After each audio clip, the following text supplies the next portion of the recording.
आज से 2.5 साल पहले और कांग्रेस सरकार जो पिछली सरकार बनी थी उसके बनने के 3.5 साल बाद उस दिन को स्मरण आप सब लोगों के बीच लाना चाहता हूं, जब कांग्रेस सरकार के मंत्री टी.एस. सिंहदेव और जिन्होंने अपने विभाग से इस्तीफा दिया और अपना एक इस्तीफा पत्र लिखते हुए भूपेश बघेल जी को संबोधित करते हुए उन्होंने क्या कहा, इस पर मैं आपका ध्यान आकृष्ट कराना चाहूंगा। और उन्होंने आकृष्ट कराते हुए कहा था कि प्रधानमंत्री आवास योजना के तहत प्रदेश के आवासहीन लोगों को आवास बनाकर दिया जाना था, जिसके लिए मैंने कई बार आपसे चर्चा कर राशि आवंटन का अनुरोध किया, किंतु इस योजना में राशि उपलब्ध नहीं की जा सकी। फलस्वरूप प्रदेश के 8 लाख लोगों के लिए आवास नहीं बनाए जा सके।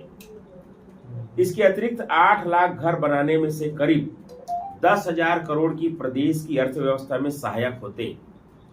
हमारे जन घोषणा पत्र में छत्तीसगढ़ के 36 लक्ष्य अर्थात ग्रामीण आवास का अधिकार प्रमुख रूप से उल्लेखित है। विचारणीय है कि प्रदेश में वर्तमान सरकार के कार्यकाल में बेघर लोगों के लिए एक भी आवास नहीं बनाया जा सका और योजना की प्रगति निरंक रही। इस योजना का लाभ प्रदेश के आवासहीन लोगों को नहीं मिल सका। अतः जन घोषणा पत्र के विचार के अनुरूप उपरोक्त महत्वपूर्ण विषय को दृष्टिगत रखते हुए मेरा यह मत है कि विभाग की सभी लक्ष्यों को समर्पण भाव से पूर्ण करने में वर्तमान परिस्थिति में स्वयं को असमर्थ पा रहा हूं। अतएव पंचायत एवं ग्रामीण विकास विभाग के भार से मैं अपने आप को पृथक कर रहा हूं। आप मुझे शेष जिन विभागों की जिम्मेदारी दी है उन्हें अपनी पूर्ण क्षमता और निष्ठा से निभाता रहूंगा। ये है उनका मुख्यमंत्री, पूर्व मुख्यमंत्री भूपेश बघेल जी को जो उन्होंने पत्र लिख करके और पंचायत मंत्रालय से उन्होंने अपना इस्तीफा दे दिया। अपनी उन्होंने इसमें पीड़ा व्यक्त की और अपनी सरकार की स्वयं की नाकामी को और भूपेश बघेल जी ने जिस ढंग से ग्रामीण आवासहीन लोगों के साथ एक अन्यायपूर्ण कदम उठाया था, ये उसका एक जीता जागता दस्तावेज है। दूसरी तरफ हमारी सरकार, हमारी पार्टी भारतीय जनता पार्टी, हमारे देश के प्रधानमंत्री यशस्वी नरेंद्र मोदी जी और हमारे मुख्यमंत्री माननीय विष्णुदेव साय जी और प्रधानमंत्री नरेंद्र मोदी जी की एक तरह से गारंटी देश की जनता को, प्रदेश की जनता को, जिसके बारे में कहा जाता है कि यह गारंटी पूरा होने की गारंटी है। और इसी के तहत हमने अपने चुनावी घोषणा पत्र में कहा था कि हम आवासहीन लोगों को जब तक आवास के उनके दस्तावेज में, उनके मांग के या उनके अधिकारों के दस्तावेज में हम हस्ताक्षर नहीं करेंगे, हमारे मुख्यमंत्री ने कहा था कि मैं अपने स्वयं के आवास में प्रवेश नहीं करूंगा। और इस वादा को किस ढंग से हमारी सरकार ने और हमारे मुख्यमंत्री जी ने और हमारे प्रधानमंत्री जी के गारंटी योजना, माननीय नरेंद्र मोदी जी की गारंटी योजना के तहत पूरा किया, ये सब आप जानते हैं।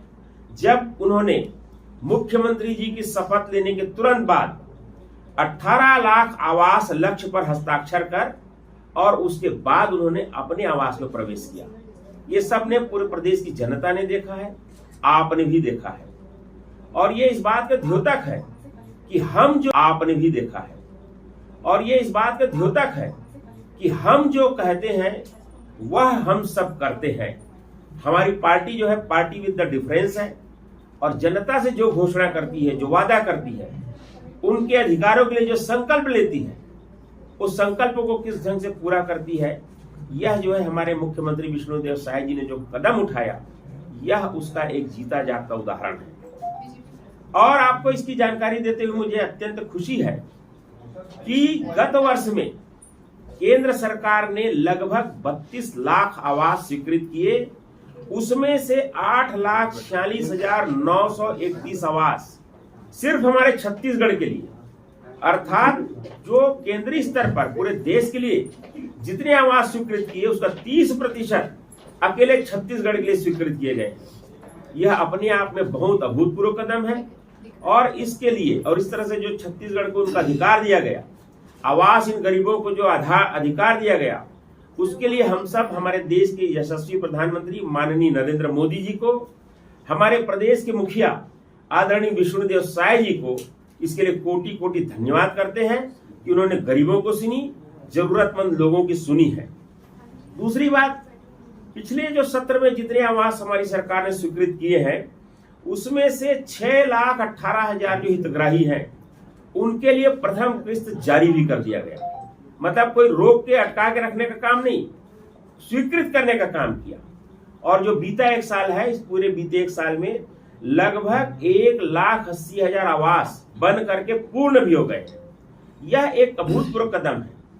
आप इससे ही अंदाज लगा सकते हैं कि गांव की जो अर्थव्यवस्था इसमें कितना बड़ा प्रभाव पड़ा होगा, कितने मजदूरों को काम मिला होगा, कितने हमारे जो राजमिस्त्री उनको काम मिला होगा, कितने इलेक्ट्रीशियन को काम मिला होगा, कितना छड़ गिट्टी रेता का वहां पर बिक्री हुआ होगा।